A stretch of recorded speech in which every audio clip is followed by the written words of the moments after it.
I feel like the way running has impacted my life was it's given me a lot more freedom.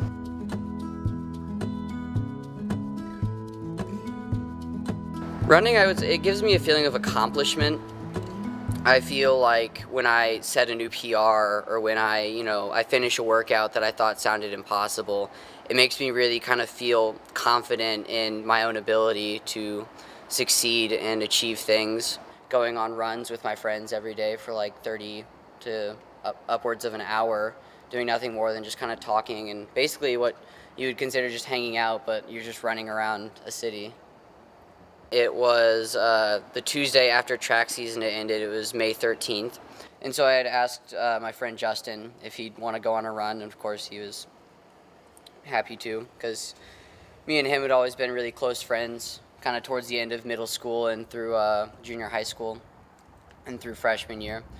So we started going on our run, and school had just gotten out. We started running, and so the parking lots were really full. They had a lot of traffic, people just trying to get out. And we go through the north parking lot to behind the career center. There's this access road. And so there's this line of stopped cars that's waiting to get out. And so we're running, and we're just kind of going, talking about like where we should go or what we might want to do. And I actually remember like where I was thinking about going that day, like right before we went in between the cars. And so we go in between this line of stopped cars, like to cross this road.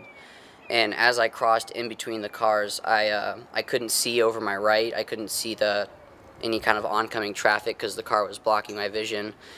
And then by the time I had stepped into the road, the driver who was driving the truck hadn't seen me either. And so I was like mid-stride, because we were still running, of course, and I was mid-stride. I put my foot down, and the truck had kind of gone over my ankle. It had torn the skin off my ankle, and then in the process it also twisted my leg, which kind of snapped the bone out of the leg. It was pretty gruesome. I never actually saw it. I don't know if I should have seen it. I think it sounded pretty bad. Justin saw it, and he was pretty traumatized by it. I almost felt bad that he had to see it. And once I got to the hospital, actually, I was conscious the entire time up until I went into the hospital. And then I think I was out for like 3 or 4 hours while they did kind of like an initial I'd say cleanup surgery of my leg, just trying to like get all the dirt and rocks from the asphalt out and just like trying to manage what they could. I woke up in a trauma room is what I think it was called, and they had allowed 2 groups of people to come in, and they're very straightforward. So that when I woke up, the first thing I had heard was, we need to mop all this blood up before you let anyone come in here.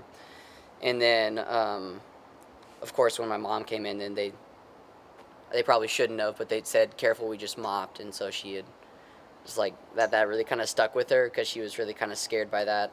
But so when I woke up, I hadn't met the doctor at that point, and I was just up for a little bit. It's when we kind of actually started talking about what had happened and what they had to do and what my leg was like and just kind of the actual reality of all of it. I was sitting, and it was just me and my mom in the room, and she had looked at me, and she was real close, and she said, Logan, I need to tell you, the doctors are talking about amputating your leg. They're not sure they're going to be able to keep it. You're going to be able to keep it. And I remember hearing it, and I remember thinking about it for a couple seconds, and then my throat was really dry, so I asked for water, and she thought that was a bit of an odd response, so she kind of repeated what she had said. She's like, I'm not sure if you understand. There's a very high chance you're not leaving the hospital with both legs. And I was highly medicated, but at the same time, I'm not really going to completely say that I wasn't out of it. I think I was still somewhat about my wits. I could still think fairly clearly. And I just kind of thought really quickly, just through my head, I had run through, I know I have my friends, I know I have my family, and I know I have God. I was like, and I know no matter if I have 2 legs or 1, all of them are going to be there, and all of them are going to love me, and all of them are going to stay by my side. So I kind of figured, I was like, I don't know what I have to worry about. Justin was always there. He was I just always remember Justin being around. He was in the waiting room when all of that had first happened. He was in the waiting room with my parents and my family and everyone else who was waiting. And then I just remember he was kind of always by my side. I appreciated him being there. Just the conversations we had was kind of relaxing. you know, just like nothing had changed. And then just kind of for a sense of security, I liked having such a close friend next to me, just knowing that he'd still be there. My brother, he's been like at our house for at least like 3 hours, and for like the past 3 days doing nothing but like working on my computer. I said, my computer is acting up, do you know what could be wrong? And he's like, I'll try and fix it. And he's like swapping out all of his old parts for mine. And I'm just like, I don't know how I'm gonna say thanks, because He's been one of my most upstanding friends. I just go to him for pretty much everything. He's always been a fighter. So it wasn't until 3 months out that he had kind of told us, I think the risk of your leg getting infected and having to be amputated is, you know, completely gone. I think we're really out of the woods with this whole situation, and we're just working on getting you back to kind of full working capacity with just your right leg.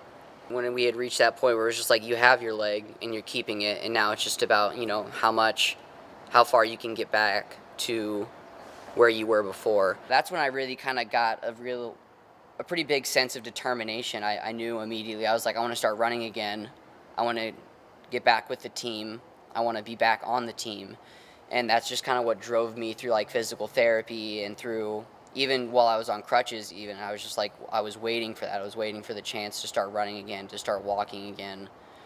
And when it all started kind of coming around, it was just, I started these big waves of relief. You know, like every time, like when I started walking, it was just this big wave of relief. I was just like, I'm back closer to where I was. Like I still have it. I'm still moving. I'm still making progress. Like I was just kind of repeatedly blown away by just like how close I was to losing it, and then how close I was getting to being back to where I was.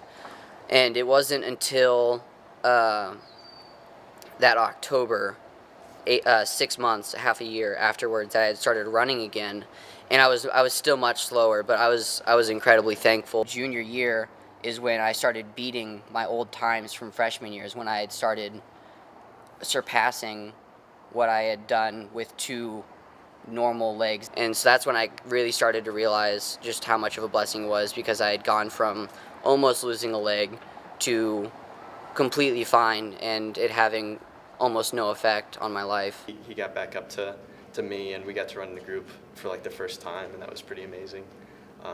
And then this track season, he's just beat me in every race.